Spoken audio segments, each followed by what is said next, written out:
Welcome to my Dad's Muffin Art channel. Hello everyone. Today I am going to walk you through how to draw a simple yet cute gift box. First, let's begin by drawing a square in the middle of the paper.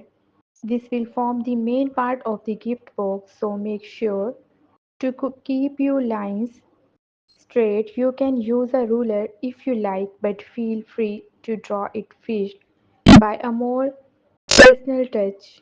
We are going to add a lid. Draw a slightly longer horizontal line just above the top edge of the square, making sure both ends stick out beyond the box. Now connect the ends of these lines to the top corners of your square with short diagonal lines.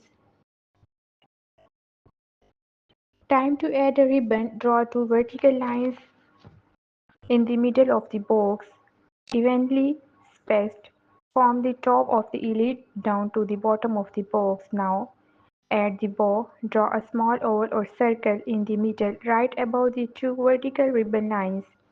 Then draw two loops on either side of the circle. These will be the ribbon's bow. You can make the loops as big and